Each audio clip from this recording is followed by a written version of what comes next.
أعوذ بالله السميع العليم من الشيطان اللعين الرجيم بسم الله الرحمن الرحيم الحمد لله رب العالمين والصلاة والسلام على سيدنا وشفيعنا بالقاسم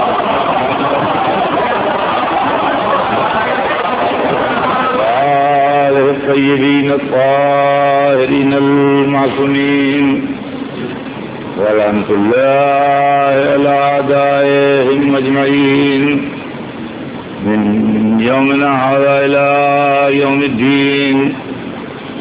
أما بعد فقد قال الله سبحانه تبارك وتعالى في كتابه المبين وهو أصدق الصادقين: يا أيها الناس إنا خلقناكم من ذكر وأنثى وجعلناكم شعوبا وقبائل لتعارفوا إن أكرمكم عند الله أتقاكم إن الله عليم خبير. صلوات بھیجنے ہیں محمد.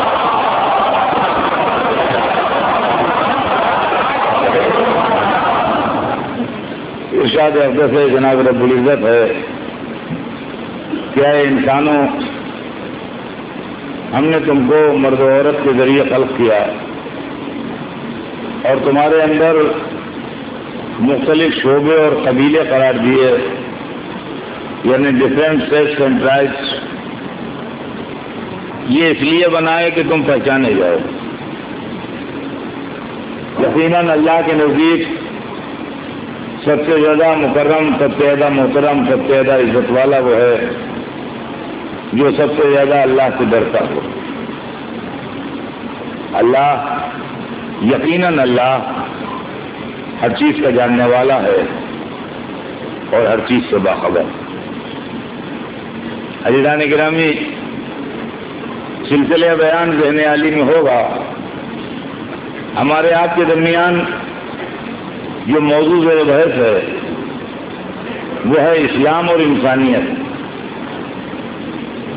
کہ اسلام نے انسانیت کی کیا تعلیم دی ہے اور اسلام اسی لیے آیا ہے کہ انسان انسان رہے، درندہ نہ ہو جائے. اس کی ذات سے اس کے بھائیوں کو، اس کے پڑوسیوں کو، اس کے شہر والوں کو، اس کے ملک والوں کو، اس کی دنیا والوں کو فائدے پہنچیں، اس کی ذات سے کسی کو نقصان نہ پہنچنے پائے، اس کی وجہ سے کسی کو ایذا نہ ہو، اس کی وجہ سے کسی کو تکلیف نہ ہو. یہ اسلام کی تعلیم ہے. اور اگر آپ قرآن مجید کا غور سے مطالعہ کریں گے تو آپ کی سمجھ میں آئے گا کہ قرآن نے ہر قدم کے اوپر انسان کو انسان بننے کی، انسان کو انسان رہنے کی تعلیم دی. اور اسی انسان کے واسطے یہ مدرسہ کھولا گیا، جس مدرسے کا نام دین ہے، جس مدرسے کا نام مذہب ہے. اور اس مدرسے کے اندر جو استاد بھیجے گئے، جو مدرس بھیجے گئے، جو پڑھانے والے بھیجے گئے، ان استادوں اور مدرسوں اور پڑھانے والوں کو ہم نبی یا امام کے نام سے یاد کرتے ہیں. نبی یا امام وہ لوگ ہیں، رہبر وہ لوگ ہیں جو اس دنیا میں اس لیے آئے کہ انسان کو انسان بنائے، اس کی سیرت، اس کا کردار، اس کا اخلاق، اس کے مزاج کو درست کریں. مگر مذہبوں کی تاریخ یہ ہے کہ ہمیشہ کچھ مطلب پرست لوگوں نے، کچھ دنیا دار لوگوں نے، کچھ طاقتور لوگوں نے مذہب کو اپنے مقصد کے لیے استعمال کرنے کے لیے مذہب کے فلسفے کو بدلا اور مذہب کے نظریات کو اپنی فکر کے سانچے میں ڈھالنے کی کوشش کی، جس کے نتیجے میں دنیا میں تباہی آئی اور دنیا میں خرابی پیدا ہوئی۔ میرے دوستو، زندگی اور انسانیت کی اصل پرابلم یہ ہے کہ طاقتور اپنا راج چاہتا ہے، اپنے اوپر کسی اور کا راج نہیں چاہتا۔ طاقتور اپنا راج چاہتا ہے، اپنے اوپر کسی دوسرے کا راج پسند نہیں کرتا۔ یہ ہے زندگی کی اصل پرابلم۔ جتھے والے کمزوروں کو دباتے ہیں، پیسے والے غریبوں کو دباتے ہیں، طاقتور ملک کمزور ملکوں کو دباتے ہیں، طاقتور قبیلے کمزور قبیلوں کو دباتے ہیں۔ انسانوں میں دو صنفیں ہیں، مرد و عورت۔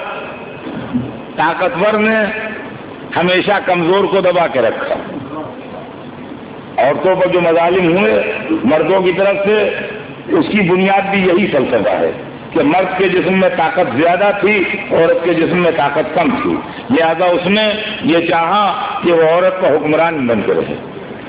غلام کے پاس طاقت کم تھی، آقا کے پاس طاقت زیادہ تھی، لہذا اس نے غلام کو اپنا تابع بنا کے رکھا۔ کمزور قومیں مجبور ہیں طاقتور قوموں کے ہاں میں ہاں ملانے اور ان کی بات کو ماننے کے لیے۔ یہی مسئلہ دنیا میں کل بھی تھا اور یہی مسئلہ دنیا میں آج بھی ہے۔ ہم نے مذہب کا مقصد بھی یہی ہے کہ طاقت کے راج کو روکے اور کمزور کو اس کا حق دلائے۔ قانون کا مقصد بھی یہی ہے کہ طاقت کے راج کو روکے اور کمزور کو اس کا حق دلائے۔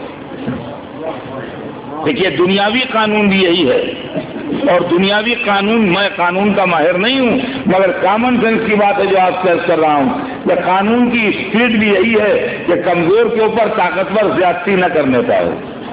آپ کے پاس 99 بیگھا زمین ہے اور میرے پاس 1 بیگھا ہے، میں آپ کے لیے خطرہ نہیں ہوں، اس لیے کہ 1 بیگھے زمین کا مالک 99 بیگھا زمین کے مالک سے کیا آنکھ ملا کے بات کرے گا، لیکن آپ میرے لیے خطرہ ہیں، اس لیے کہ بار بار آپ سوچ رہے ہیں کہ یہ 1 بیگھا زمین اگر مجھے مل جائے تو پورے 100 بیگھے کا راؤنڈ فیگر میں چک آ جائے گا میرے پاس، لہذا میرے اوپر دباؤ ڈالے جا رہے ہیں، میرے اوپر پریشر بنائے جا رہے ہیں، میرے اوپر طاقت استعمال کی جا رہی ہے کہ میں کسی طریقے سے اپنی زمین آپ کے ہاتھ بیچ کے نکل جاؤں اور یہ زمین جو ہے یہ آپ کو مل جائے۔ قانون بھی اسی لیے آیا ہے کہ اگر میں اپنی زمین نہیں بیچنا چاہتا ہوں تو قانون مجھے پروٹیکشن دے۔ مذہب بھی اسی لیے آیا ہے کہ اگر میں اپنا مال نہیں بیچنا چاہتا ہوں تو مذہب مجھے پروٹیکشن دے۔ عزیزان گرامی، دنیا میں تصادم کی یہی تاریخ ہے، ٹکراؤ کی یہی تاریخ ہے۔ دنیا میں جو آپس میں ایک دوسرے سے جھگڑے ہوئے ہیں اور جو قومیں ٹکرائی ہیں اور جو دنیا میں لڑائیاں ہوئی ہیں، اس کی بھی یہی تاریخ ہے کہ ہم بڑے ہیں کہ تم بڑے ہو، ہم طاقتور ہیں کہ تم طاقتور ہو، ہم زیادہ زوردار ہیں کہ تم زیادہ زوردار ہو۔ اس کے واسطے دنیا میں تصادم و ٹکراؤ ہوتے رہے۔ مذہب کے آنے کا مقصد یہ تھا کہ ایک ایسا نظام قائم ہو اور انسانی دماغ کی اصلاح ہو۔ دیکھیے، مذہب طاقت کے زور پر حالات کو بدلنے کا قائل نہیں ہے۔ جہاں جہاں میری آواز جا رہی ہے اس کو غور سے سنیے گا، مذہب طاقت کے زور پر حالات کو بدلنے کا قائل نہیں ہے۔ مذہب فکر بدلنا چاہتا ہے، مذہب ذہن کی تھنکنگ بدلنا چاہتا ہے، مذہب دماغ کے سانچے بدلنا چاہتا ہے۔ اس لیے کہ اگر آپ طاقت کے زور پر مجھے بدل دیں گے، یہ اتنا بڑا مجمع ہے، میں اکیلا ہوں، جو چاہے مجھ سے کرا سکتا ہے، لیکن اسی وقت تک جب یہ مجمع یہاں موجود ہے، لیکن جب میں تنہا ہوں گا تو وہی کروں گا جو میرا دل چاہتا ہے۔ تو معلومات طاقت کے زور کے اوپر جو اقتدار قائم ہوتا ہے وہ اتنی دیر کا مہمان ہوتا ہے جب تک طاقت رہے، اور جب طاقت ختم ہو جاتی ہے تو اقتدار بھی ختم ہو جاتا ہے۔ لیکن اگر ذہن کی تھنکنگ بدل جاتی ہے تو طاقت رہے یا نہ رہے، آدمی ویسا ہی رہتا ہے جیسا آپ چاہتے ہیں۔ اسی لیے قرآن نے یہ بات کہی کہ لا اکراہ فی الدین، دین کے اندر جبر نہیں ہے، دین کے اندر زیادتی نہیں ہے۔ دین زیادتی کر کے کرے گا کیا؟ دین جبر کر کے کرے گا کیا؟ اس لیے کہ دین اچھی طرح جانتا ہے کہ طاقت کا راج 4 دن رہتا ہے، اس کے بعد ختم ہو جاتا ہے۔ دین کو قیامت تک رہنا ہے، لہذا دین ذہن بدلتا ہے، فکر بدلتا ہے، سوچنے کا طریقہ بدلتا ہے۔ عزیزان گرامی، دولت، اقتدار، حکومت، یہ تمام چیزیں انسان کو ہمیشہ سے پریشان کرتی آئی ہیں، لیکن کروڑوں درود اور اربوں سلام اس رسول عربی پر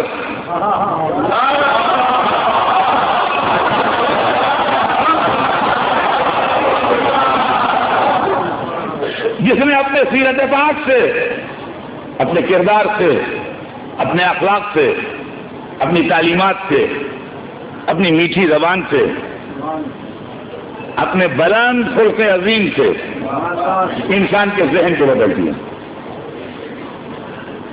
دولت کس کو پیاری نہیں ہوتی؟ غربت سے کون نہیں بھاگتا؟ لیکن رسول نے دماغ تبدیل کر دیے تھے۔ دولت مند کو یہ احساس دلایا کہ دولت سب عزت نہیں ہے، غریب کو یہ احساس دلایا کہ غربت ذلت کا سبب نہیں ہے۔ نتیجہ یہ ہوا کہ جب بزم رسول میں ایک غریب آن کے بیٹھا اور ایک دولت مند نے اپنے قیمتی ابا کا دامن کھینچا تو رسول نے اس کی دولت تقسیم نہیں کرائی، اس لیے کہ دولت تقسیم کرا دینا پرابلم کا حل نہیں تھا۔ دولت تقسیم ہو جاتی، لیکن جب اس کو پھر موقع ملتا تو اس سے چوگنی دولت کما کے ڈال دیتا ہے۔ رسول نے یہ نہیں کہا کہ اپنا ایک پیسہ بھی اس کو دے دو، بلکہ نگاہ حقارت سے اس کو دیکھ کے کہا کہ کیا تو یہ سمجھتا ہے کہ تیری دولت اسے مل جائے گی یا اس کی غربت تجھے لگ جائے گی؟ اس کا ذہن بدل گیا، اس نے سوچا کہ دولت میری عزت کا سبب نہیں بنی، اس کی غریبی اس کی ذلت کا سبب نہیں بنی۔ جب فکر بدلی تو حالات بدلے۔ دیکھیے، سرمایہ کی تقسیم کا فلسفہ جو دنیا کے پاس ہے وہ اسلام کے پاس تھوڑا الگ ہے۔ دنیا کے پاس طاقت کے ذریعے سرمایہ کی تقسیم ہے، اسلام کے پاس فکر کے ذریعے سرمایہ کی تقسیم ہے۔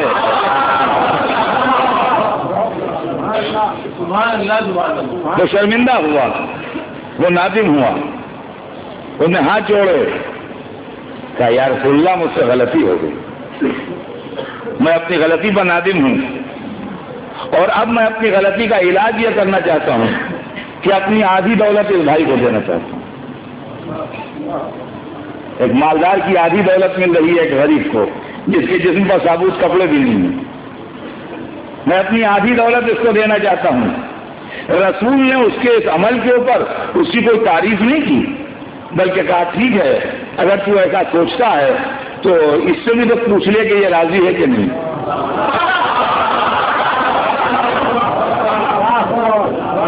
کہ دونوں طرف سے رضامندی ہونا چاہیے نا۔ جب اس سے سوال کیا اس نے کہ بھائی میں اپنی آدھی دولت آپ کو دینا چاہتا ہوں، تو ان کا نہیں مجھے نہیں چاہیے، آپ کی دولت آپ ہی کو مبارک ہو، مجھے آپ کی دولت نہیں چاہیے۔ کہا کیوں بھائی تمہیں تو ضرورت ہے؟ کہا میں ایسی دولت لے کے کیا کروں جو انسان میں غرور پیدا کر دے۔ کہا ہم نے اسلام نے فکر بدل دی، اسلام نے سوچنے سمجھنے کا طریقہ بدل دیا۔ مال کے اندر جو فرق ہے وہ یہ ہے، اسلام کے اندر غلامی، اللہ اکبر، نہ پوچھیے غلامی کتنی دردناک بیماری ہے۔ سب انسان آزاد ہے، یہ غلام بیٹھا ہوا ہے، ان کا آپ فلاں صاحب ہے، آپ فلاں صاحب ہے، آپ فلاں صاحب ہے، یہ غلام ہے، یہ غلام ہے، یہ غلام ہے۔ تو غلام ہر وقت ڈنگ مار رہی ہے غلامی انسان کے، وہ انسانیت کی توہین کر رہی ہے، انسانیت کی ذلت کر رہی ہے، حالانکہ اس کے پاس بھی وہی جسم ہے، وہی دماغ ہے، وہی خون ہے، وہی پیدائش کا پروسیجر ہے، وہی زندگی کا اصول ہے، سب کچھ وہی ہے، مگر سب کچھ وہی رکھتے ہوئے بھی غلام ہے، غلام ہے، غلام ہے۔ اسلام نے غلام کی اس طرح عزت افزائی فرمائی کہ جب مسجد النبی بن کے تیار ہوئی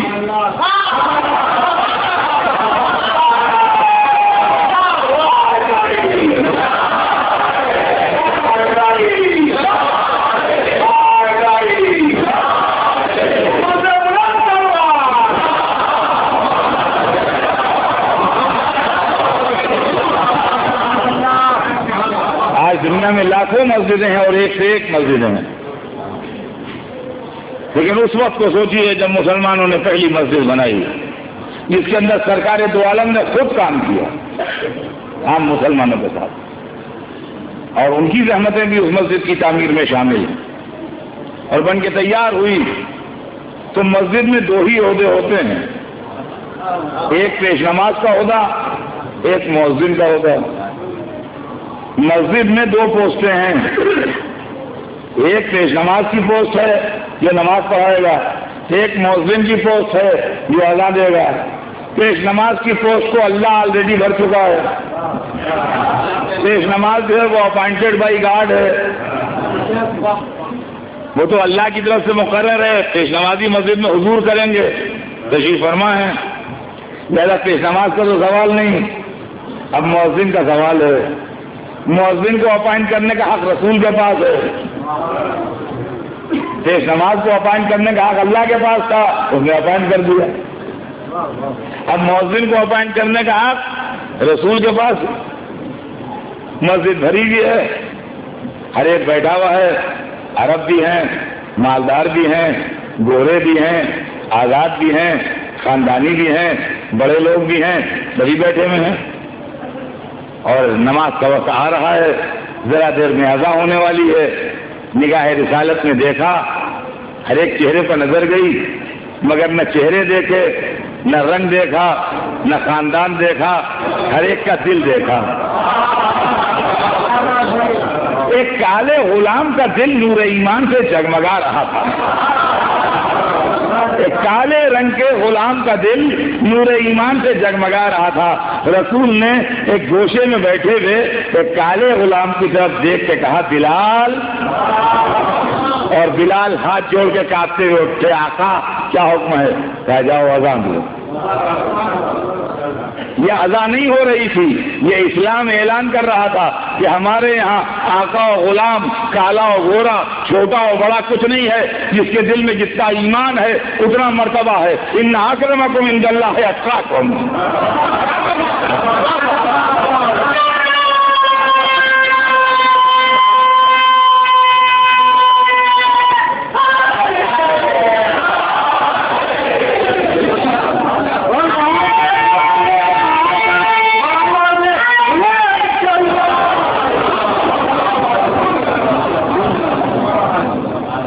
بلال نے اذان دی. بلال عرب نہیں تھے, نان عرب تھے, افریقن تھے.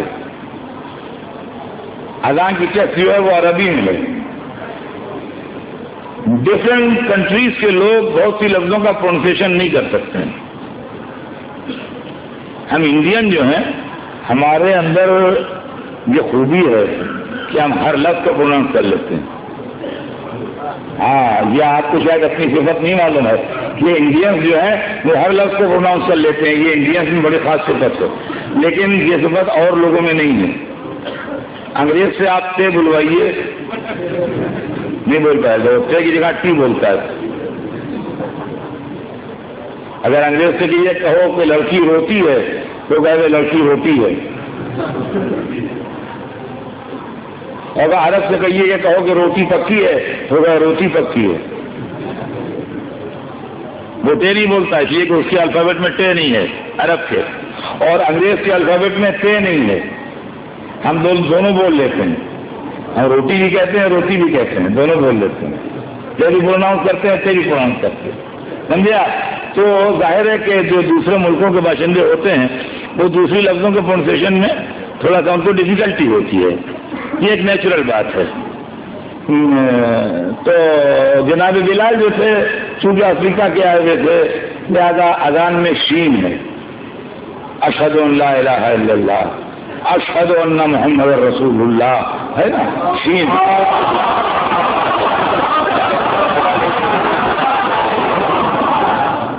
وہ افریقن تھے تو ان کے علاقے میں شاہ جو تھا وہ سا کی طرح بولا جاتا تھا, وہ نہیں بول پاتے تھے.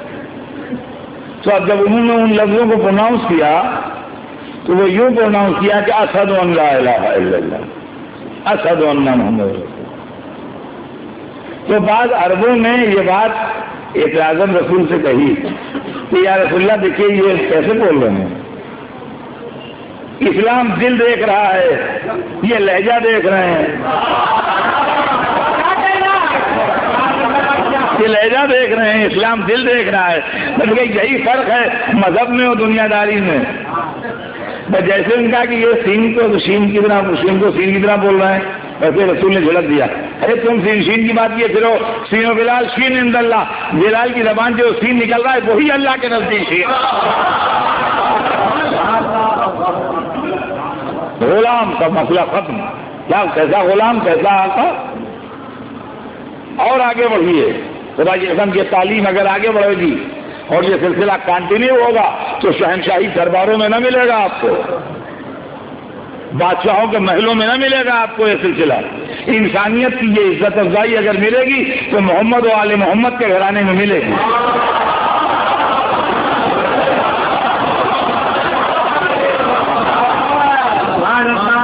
یہ تو آپ نے سیرت رسول دیکھی، اب آئیے سلسلہ آگے بڑھے گا، سیرت علی دیکھیے، سیرت علی دیکھیے۔ غلام ساتھ میں ہے، اقتدار کا زمانہ ہے، کوفے میں نئے نئے آئے ہیں، جو کرتا مولا علی کے جسم کا ہے بہت پرانا ہو گیا ہے اور بہت بوسیدہ ہو گیا ہے، اب یہ کرتا پہننے کے لائق نہیں ہے، اس میں پیون بہت لگ چکے ہیں، یہ بہت سل چکا ہے، ایک نیا کرتا چاہیے۔ ایک دکان پہ جاتے ہیں دیکھتے ہیں تشریف لے آتے ہیں باہر، دوسری دکان پہ جاتے ہیں دیکھتے ہیں باہر تشریف لے آتے ہیں، ایک کرتا خریدنا ہے، 2 کرتے خریدنا ہے، کہیں تو خرید لیجیے۔ جب 2-4 دکانوں پر گئے اور وہاں سے نہ خرید کے باہر آ گئے تو جو ساتھ میں لوگ تھے ان کا یہ علی کرتا ہی تو خریدنا ہے، کہیں تو خرید لیجیے۔ آپ کو کس چیز کی تلاش ہے آخر؟ کیا میں ایسا دکاندار چاہتا ہوں جو مجھے پہچانتا نہ ہو، تاکہ میرے عہدے کی وجہ سے قیمت میں کمی نہ کرے۔ دیکھیے سوچیے خدائی، میرے عہدے کی وجہ سے قیمت میں کمی کر کے نہ بتائے۔ خیر ایک دکان کے دار کے لب و لہجے سے اور چہرے مہرے سے اندازہ ہوا کہ وہ پہچانتا نہیں، اس سے سودا ہوا، 2 کرتے خریدے گئے، ایک عمدہ کرتا، قیمتی کرتا، اچھا کرتا، اور ایک معمولی کرتا، موٹے کپڑے کا کرتا۔ 2 کرتے خرید کی دکان سے باہر نکلے۔ اب جب تقسیم کا وقت آیا تو جو عمدہ کرتا تھا وہ غلام کو دے دیا، یہی کمبر جن کا نام بار بار آپ سنا کرتے ہیں، انہی کو عمدہ والا کرتا جو تھا بہترین وہ ان کو دے دیا، اور وہ معمولی والا کرتا جو تھا کہا یہ ہم پہن لیں گے۔ یہ معاملہ اتنا عجیب ہوا کہ علی کے ساتھیوں کو حیرت ہو گئی۔ دیکھیے میں نے بڑا قیمتی جملہ کہا ہے کہ علی کے ساتھیوں کو حیرت ہو گئی، اس لیے کہ علی کے ساتھی معمولی نہیں ہوتے ہیں۔ علی کے ساتھی حیرت میں پڑ گیا کہ یا علی یہ کیا کر رہے ہیں آپ، یہ کیا کر رہے ہیں آپ، یہ والا کرتا غلام کو دے رہے ہیں، یہ اپنے لیے رکھ رہے ہیں۔ اگر کوئی ہمارا ایسا آدمی ہوتا تو کہتا بھائی ہم غلام کو اچھا کھلاتے ہیں، اچھا پہناتے ہیں۔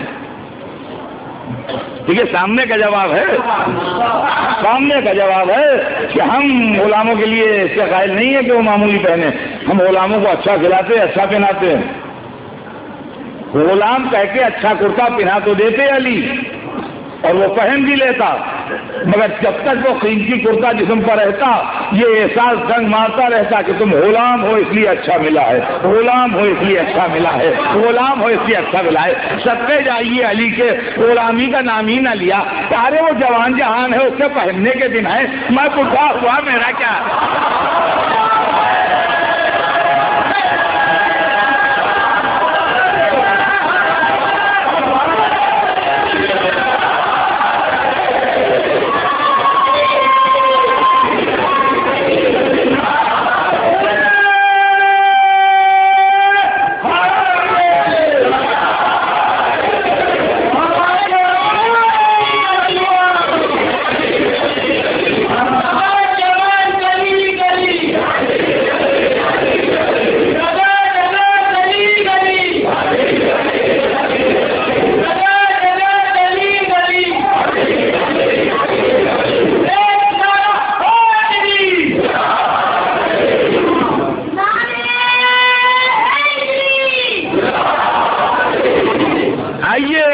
اسلام کی جھلکیاں دکھا رہا ہوں.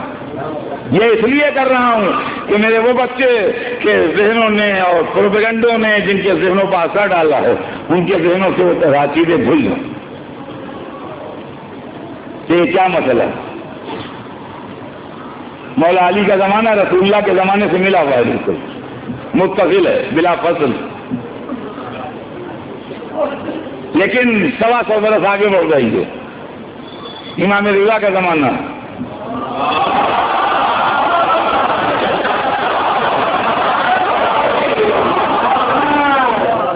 ملوکیت اسلام کے دل میں اپنے پنجے گڑو چکی ہے. بنی عباس کا اقتدار کلائمیکس پر ہے. اسلام ملوکیت کی شکل میں تبدیل ہو چکا ہے،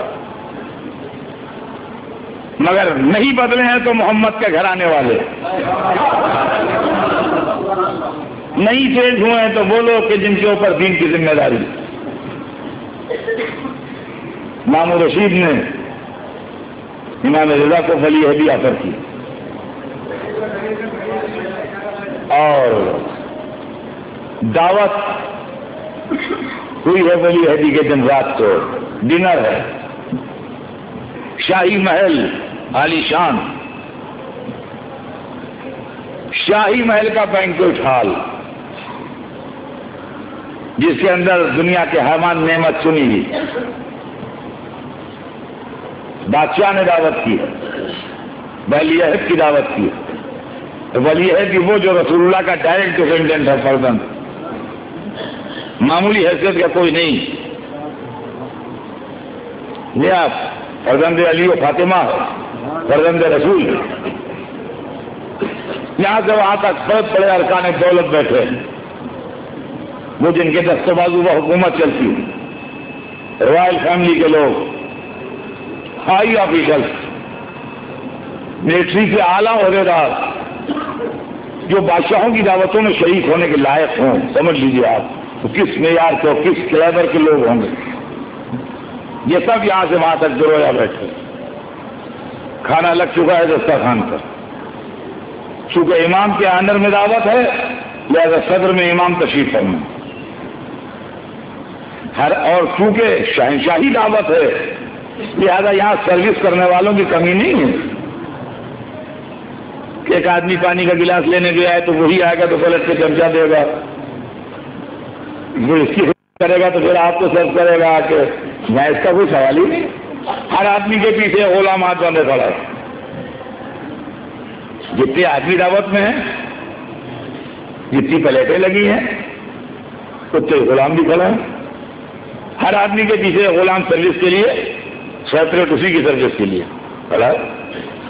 اس لیے کہ غلاموں کی کمی تھوڑی ہے شاہی محل میں. کتنے غلام چاہیے؟ ہر آدمی کے پیچھے غلام کھڑا ہے. کھانا تیار ہے. ہر ایک کی نظر امام کے دستہ مبارک پر ہے کہ چیف گیسٹ ہیں، ان کے آنر میں دعوت ہے.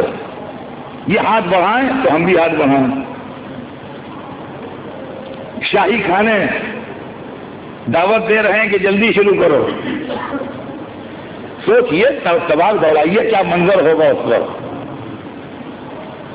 جب کچھ ذرا ضرورت سے زیادہ تاخیر ہوئی تو مامون نے ادب سے عرض کیا، یا ابن رسول اللہ، یہ سب آپ کے منتظر ہیں، یہ سب آپ کے منتظر ہیں. آپ شروع کریں تو سب لوگ شروع کریں. آپ بسم اللہ کریں، شروع کریں تو. اور جیسے ہی اس نے کہا کہ یہ سب آپ کے منتظر ہیں، آپ بسم اللہ کریں تو یہ لوگ بسم اللہ کریں، ویسے ہی ایک مرتبہ سر مبارک اٹھایا اور درویا یوں دیکھا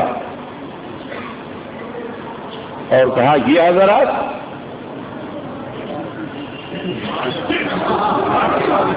غلام گھڑے پہ ہاتھ باندھے ہوئے، غلام گھڑے پہ ہاتھ باندھے ہوئے. شاہی دربار میں دعوت ہو رہی ہے. ملوکیت اپنے کلائمیکس پر ہے. آپ ہسٹری پڑھیے تو ہسٹری آپ کو بتائے گی کہ بنی عباس کی ڈائنیسٹی کا گولڈن پیریڈ ہارون و مامون کا پیریڈ ہے. ملوکیت بالکل اپنے کلائمیکس کے اوپر ہے اس وقت. تاکہ یہ حضرات یہ سرکار یہ غلام ہے، مسلمان نہیں، کہا نہیں سب مسلمان ہیں، سب مسلمان ہیں۔ کہا بھائی کہ تم کھڑے کیوں ہو، بیٹھو بیٹھو بیٹھو، آؤ بیٹھو بیٹھو بیٹھو بیٹھو بیٹھو۔ ہمارے جد کی یہ تعلیم نہیں ہے کہ آقا الگ کھائے غلام الگ کھائے۔ اب مجھے نہیں معلوم کہ ان رئیسوں نے کھانے کو کھایا کہ کھانے نے ان کو کھایا، لیکن بات وہ کہہ دی کہ ہمارے جد کی تعلیم یہ نہیں ہے کہ آقا الگ کھائے غلام الگ کھائے، کہ اب اگر کوئی بگڑ کے دسترخوان سے اٹھے تو دسترخوان سے نہ اٹھے، پھر اسلام سے بھی اٹھ کے نکل کے باہر چلا۔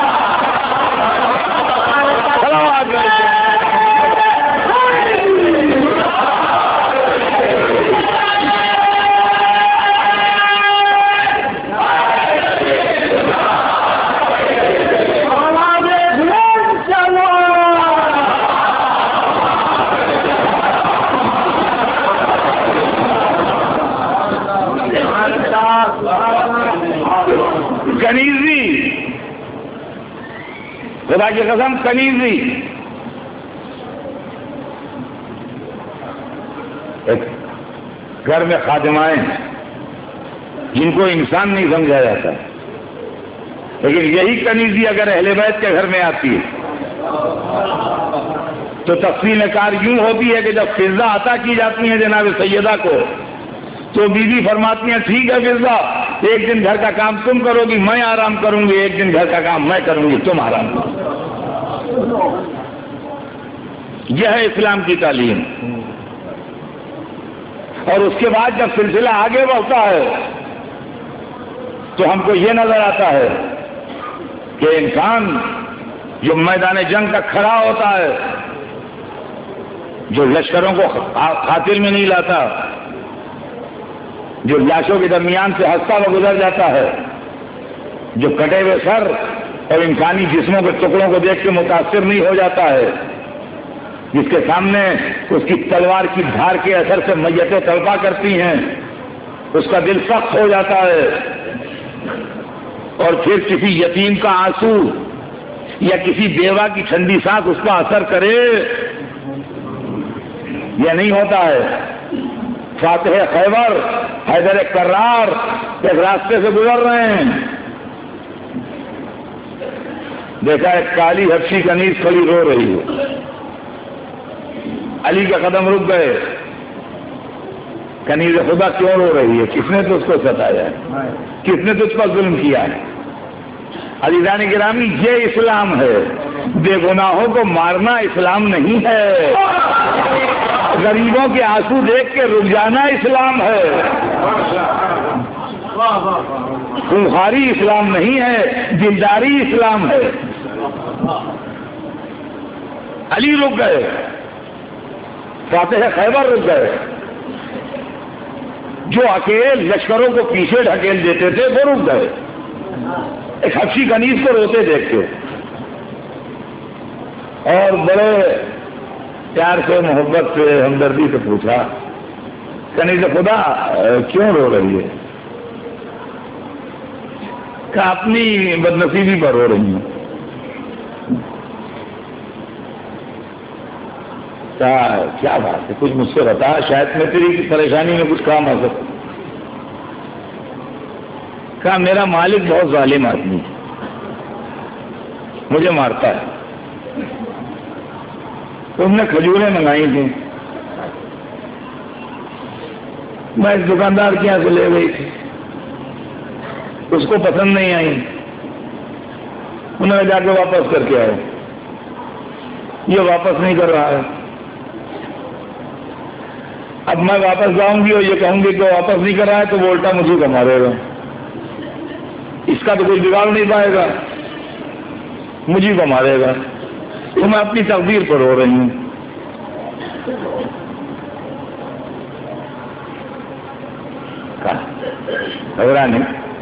گھبرانی میرے ساتھ،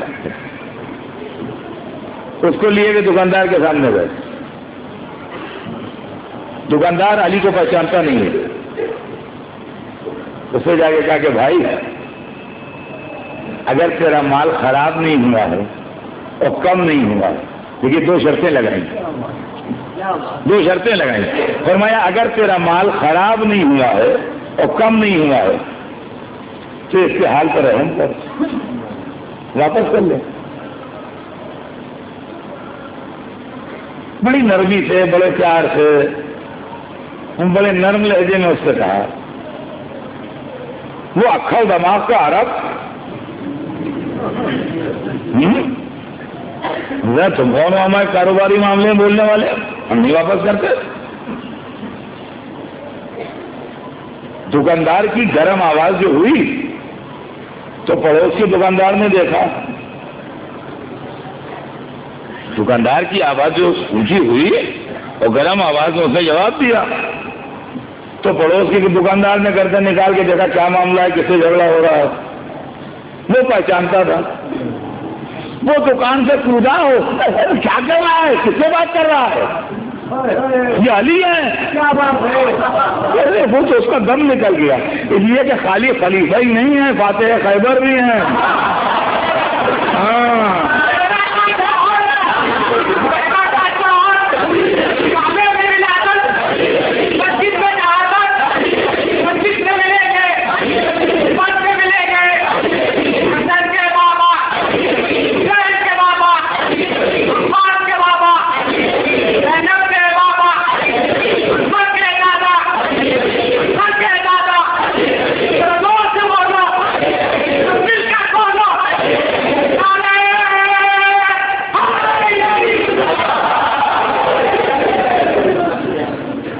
غور فرمائیے گا اس مسئلے.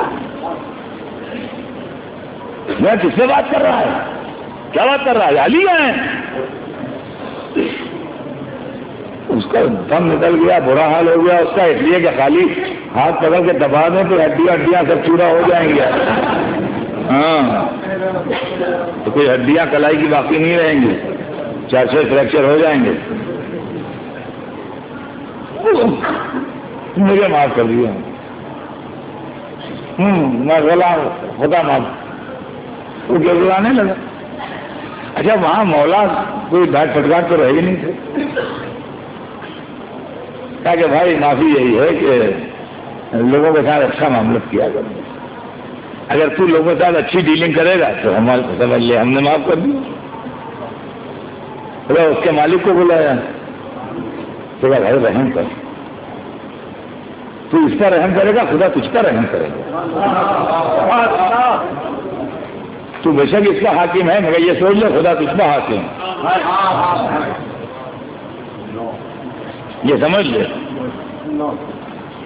تو عزیزان گرامی یہ اسلام ہے, یہ اسلام ہے. کنیزوں کے ساتھ, غلاموں کے ساتھ, عورتوں کے ساتھ. کہتے ہیں اسلام میں عورت آج بھی قیدی ہے, کھلا ہے, ڈمک ہے. یہ پروپیگنڈا ہے عزیزان گرامی دشمنان اسلام کا کہ عورتوں کے ساتھ اسلام نے ظلم کیا ہے, عورتوں کے ساتھ اسلام نے ظلم کیا ہے. یہ مغربی پروپیگنڈا ہے کہ عورتوں کے ساتھ یہ زیادتی ہے, عورتوں کے ساتھ وہ زیادتی ہے.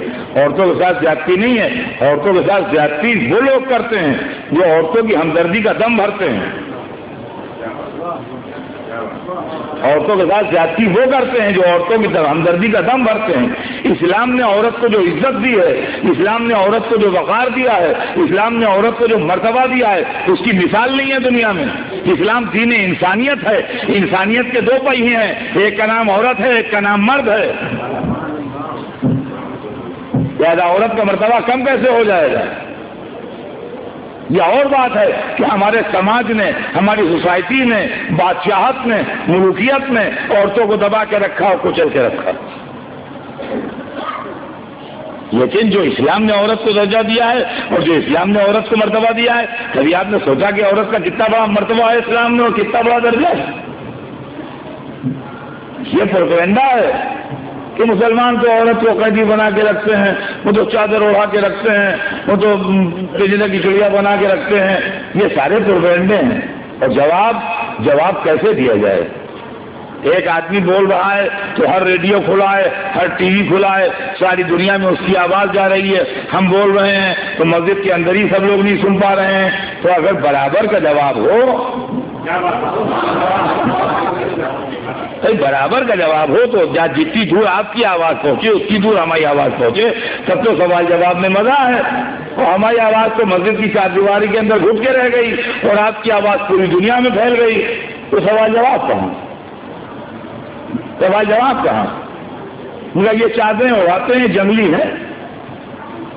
میں اپنے بچوں سے کہوں گا، میں اپنے نوجوانوں سے کہوں گا، میں اپنی بیٹیوں سے بھی کہوں گا کہ آپ ان پروپیگنڈوں میں نہ آئیے۔ آپ کے مذہب میں اور آپ کے گھر میں جو آپ کی عزت ہے وہ باہر نہیں ہے، اور جو آپ کی عزت کا دم بھرتے ہیں وہ مخلص نہیں ہیں آپ کے۔ اس لیے کہ یہاں ہم پر یہ اعتراض ہے کہ یہ تو جنگلی ہیں، یہ تو عورت کی عزت نہیں کرتے ہیں، ہم چادر اڑاتے ہیں تو ہماری یہاں عورت کی عزت ہے، آپ کی یہاں بہت عزت ہے، ہمارے خیال میں آپ عورت کی توہین کرتے ہیں۔ اس لیے کہ آپ اس کے جسم کو اپنی تجارت کی نمائش کا ذریعہ بناتے ہیں۔ آپ کو شرٹ بیچنا ہے، آپ اس کے جسم کی نمائش کر رہے ہیں، آپ کو موزے بیچنا ہے، آپ اس کے جسم کی نمائش کر رہے ہیں، آپ کو کاسمیٹکس بیچنا ہے، آپ اس کے جسم کی نمائش کر رہے ہیں۔ ہمارے خیال میں اس سے زیادہ عورت کی توہین نہیں ہے کہ تاجر اپنی تجارت چمکانے کے لیے اس کے جسم کو نمائش کا پیس بنائے ہیں۔ کیوں صاحب؟ اور رہ گیا ہے کہ آپ ان کے ساتھ قدم ملا کے نہیں چل پائیں گے، ہم آپ کو بتاتے ہیں۔ اس لیے کہ ایشین کلچر اور پس منظر اور ہماری کلچرل ہیریٹیج اور ہے اور ان کی اور ہے۔ میں اس کو بڑی بحث کرنے کے لیے تیار ہوں، یہ ممبر پر اور یہاں اس کی ڈیٹیل میں بات نہیں ہو سکتی، لیکن جس کا دل چاہے مجھ سے بات کرے۔ ہماری کلچرل ہیریٹیج ایشینس کی اور ہے، ان کی اور ہے، ہمارا پس منظر اور ہے، بیک گراؤنڈ اور ہے، ان کا اور ہے۔ سمجھے آپ ان کے ساتھ قدم ملا کے نہیں چل سکتے۔ اس لیے کہ خالی چادر اتار دینے سے تسکین نہیں ہوگی۔ انہوں نے اپنے ساحلوں پر بنام تہذیب اس کے جسم کا ایک ایک تار اتار لیا۔ آپ کہاں تک ان کے ساتھ چلیے گا؟ کس حد تک مہذب بنیے گا؟ اور اس کے بعد بھی جنگلی ہم ہیں جو چادر اڑاتے ہیں، سویلائزڈ وہ ہیں جو اپنے ساحلوں پر ننگا گھماتے ہیں، وہ جانے تہذیب ہیں، ہم انکلچرڈ ہیں، انسویلائزڈ ہیں، جنگلی ہیں۔ تو فیصلہ کیسے ہو؟ دنیا دو حصوں میں بٹی ہے، جج ہونا چاہیے تھرڈ پارٹی،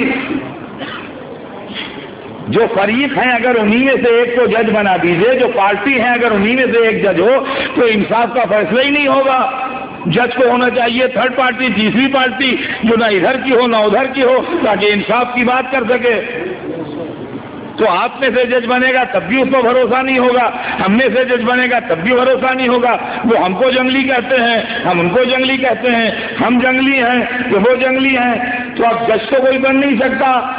اب جہاں جانور رہتے ہیں وہاں چل کے فیصلہ کر لیجیے، جنگل میں چلے چلیے ہمارے ساتھ۔ اگر جانور چادریں اوڑھے گھومتے ہوں تو ہم جنگلی ہیں، اگر ننگے گھومتے ہوں تو آپ جنگلی ہیں۔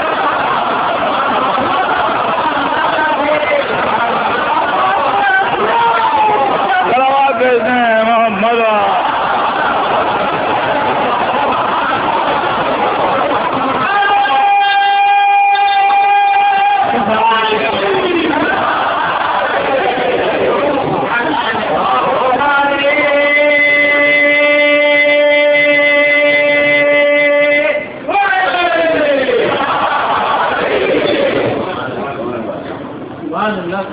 اسلام نے جو عورت کو عزت دی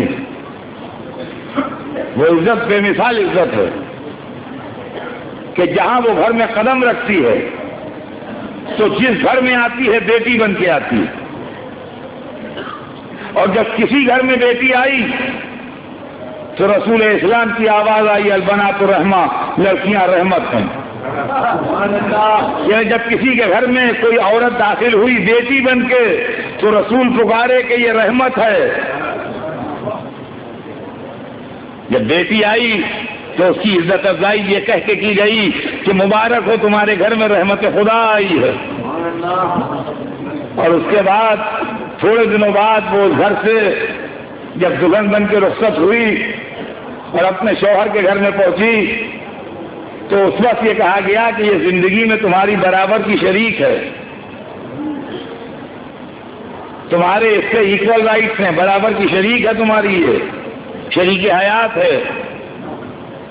اور قرآن مجید نے بڑا خوبصورت جملہ کہا ہے، آپ لاکھوں فلسفے لے آئیے لیکن قرآن مجید کا ایک جملہ جو ہے وہ آپ کے ہر فلسفے پر بھاری نکلے گا۔ قرآن مجید نے میاں اور بیوی کے رشتے کو یہ کہتے ڈیفائن کیا ہے کہ ہننا لباس لکم وانتم لباس لہن، تم ان کا لباس ہو جو تمہارا لباس ہے۔ کہیں پر ڈسکرمنیشن نہیں ہے کہ وہ کم ہیں تم زیادہ ہو، تم کم ہو وہ زیادہ ہیں، وہ تمہارا لباس ہے، تم ان کا لباس ہو۔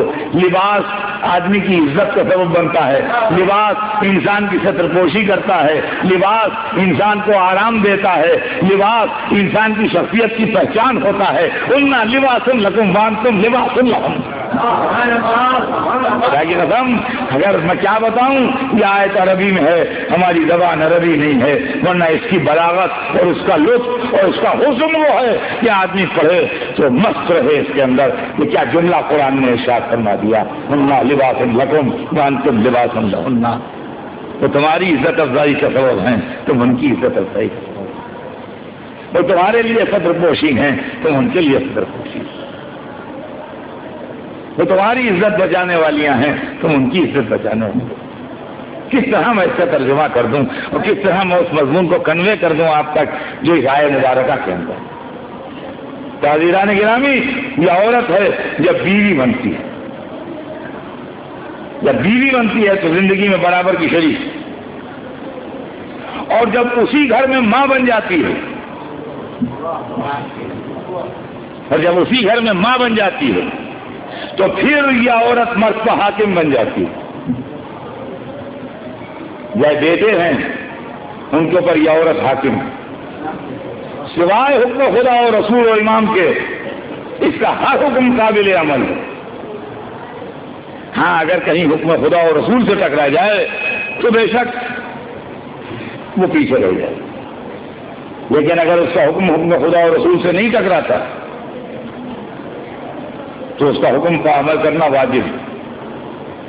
یہاں تک کہ مستحبات شرع جو ہیں اس کے اندر بھی ماں کا حکم ماننا واجب ہے۔ مان لیجیے بیٹا تھکا ہوا آیا ہے، نماز شب پڑھنے کا عادی ہے، اگر ماں کہتی ہے مغرب عشاء نہ پڑھو تو وہ تو پڑھنا پڑے گی، اس لیے کہ واجب ہے، وہ تو واجب ہے۔ لیکن اگر وہ کہتی ہے بیٹا اب 10 بجے اب تم سو جاؤ، اگر آج نماز شب نہ پڑھو بہت تھکے ہوئے ہو کل پڑھ لیں، تو آپ نماز شب نہ پڑھیے، آپ ماں نے حکم دیا ہے سو جائیے، ثواب آپ کو سونے میں ہے۔ اللہ ثواب جس میں دے گا کہ ماں کے حکم کی اطاعت کرتے ہوئے آپ سو گئے۔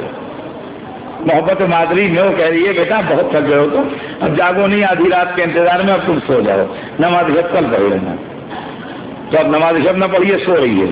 دیکھیے تعجب میں نہ آئیے گا، اس کی بجائے نماز شب پڑھنا مستحب ہے، ماں کا حکم واجب ہے۔ جب مستحب واجب سے ٹکرائے گا تو واجب رہے گا آگے، واجب کو پریفرنس ملے گا، یہ ہے معاملہ۔ تو یہ ہے ماں، تو عورت کو وہ عزت ملی ہے خدا کی قسم، جو تاریخ کائنات میں کسی کو نہیں ملی، کسی کو نہیں ملی جو عورت کو عزت ملی کہ وہ ماں ہے۔ اور قرآن مجید جب بولتا ہے تو ماں کے لیے خصوصی حکم دیتا ہے، اور وصینا الانسان بوالدیہ، ہم نے انسان کو وصیت کی اس کے ماں باپ کے لیے، یہاں تک تو آیت دونوں کے لیے چلی، والدہ مانے دونوں، ماں اور باپ دونوں، اور اس کے آگے جو آیت بڑھی تو باپ پیچھے رہ گئے، ماں آگے بڑھ گئی۔ ہمارا تو امہ وہن علی وہن، اس کی ماں دکھ کا دکھ جھیل کے اسے پالتی۔ ہم نے قرآن مجید ماں کے احسانات آپ کو یاد دلا رہا ہے، ماں کی عظمت آپ کو یاد دلا رہا ہے۔ یہ اسلام ہے جس کے اندر ماں جو ہے وہ بیٹے کے اوپر حاکم ہے۔ اور عزیزان گرامی، بس انشاءاللہ زندگی رہی تو بات کل آگے بڑھے گی، آج وقت تمام ہو رہا ہے۔ خالی اتنا عرض کر دوں اور یہ ہر نوجوان سن لے جس کی ماں زندہ ہے کہ ماں وہ اللہ کی عظیم نعمت ہے کہ جب عورت ماں بن جائے تو مظہر صفات پروردگار بن جاتی ہے۔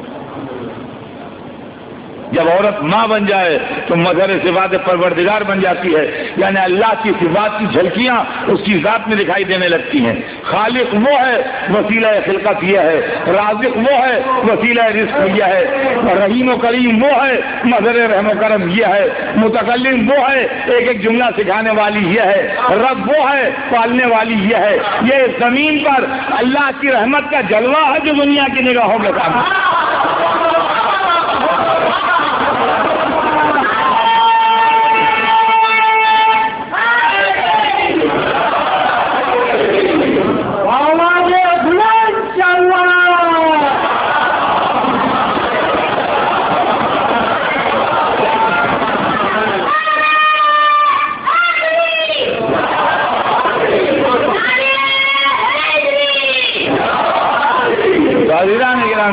اب بات کل آگے بڑھے گی، صرف اتنا عرض کر دوں کہ اسلام نے غلاموں کو عزت دی، اسلام نے کنیزوں کو عزت دی، اسلام نے کالوں کو عزت دی، اسلام نے عورتوں کو عزت دی۔ اسلام انسانیت کا دین ہے، اسلام ظلم و ستم اور ناانصافی کا دین نہیں ہے۔ اور خدا کی قسم اب بات آخری منزل تک آئی، کل بڑھے گی آگے۔ آج اتنا سنا دوں آپ کو کہ ہم دعا کرتے ہیں اپنی ماؤں کے لیے، جن کی مائیں زندہ ہیں وہ ان کی خدمت کریں، جن کی مائیں نہیں ہیں وہ ان کے لیے دعا مغفرت کریں، اس لیے کہ جو سب مائیں خدمت کرتی ہیں وہ ہماری ماؤں نے بھی کی۔ دنیا کی جتنی مائیں ہیں جو اپنی اولادوں کی خدمت کرتی ہیں وہ سب ہماری ماؤں نے ہمارے ساتھ کی، مگر ایک ایڈیشنل خدمت بھی ہے ان کی، اور وہ یہ ہے کہ انہوں نے اپنی گودی میں پال کے ہمیں محب حسین بنا دیا۔ سلام ہو ان ماؤں پر جنہوں نے اپنے بچوں کو آزادار بنا دیا، سلام ہو ان ماؤں پر جنہوں نے اپنے بچوں کو ماتمدار بنا دیا، سلام ہو ان ماؤں پر جنہوں نے اپنے بچوں کو اہل بیت کا فدائی بنا دیا۔ خدا کی قسم بڑے مرتبے کی ہیں وہ مائیں اور بڑی شان کی ہیں وہ مائیں، انہوں نے اپنے بچوں کو محب اہل بیت بنا دیا۔ اور عزیزان گرامی، ماؤں کے اندر جو جذبہ پیدا ہوا آپ کو معلوم ہے یہ کیوں پیدا ہوا؟ یہ ایک ماں کی تمنا تھی۔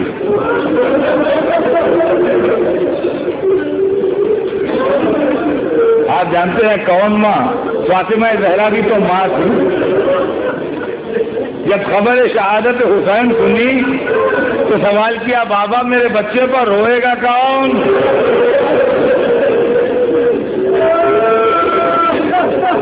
بابا میرے بچے پر روئے گا کون؟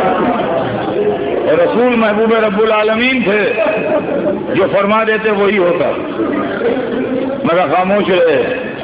جبرائیل امین نازل ہوئے، عرض کی خدا تو درود و سلام کے بعد ارشاد فرماتا ہے کہ میں ایک قوم پیدا کروں گا جو حسین کی آزاداری کرے، حسین کی ماتمداری کرے گی۔ جب سیدہ نے رونے والوں کا تذکرہ سنا تو اپنے آنسو پھول ڈالے۔ آپ جو یہاں بیٹھے رو رہے ہیں، آپ تسکین دل سیدہ ہیں اور وعدہ پروردگار ہیں، وعدہ پروردگار ہیں اور تسکین قلب فاطمہ ہیں۔ اللہ نے وعدہ کیا ہے کہ میں کروڑ کو پیدا کروں گا جو حسین پر روئے گا اور حسین کی آزاداری کرے گا۔ اور جب سیدہ نے یہ سنا کہ رونے والا کروڑ پیدا ہوگا تو آنکھوں کے آنسو پھول ڈالے۔ عزیزان گرامی، مائیں فاطمہ زہرا بھی ماں تھی، اور اس کے بعد عزیزان گرامی تاریخ عالم میں کربلا وہ واحد واقعہ ہے جس نے فلسفہ بدل دیا۔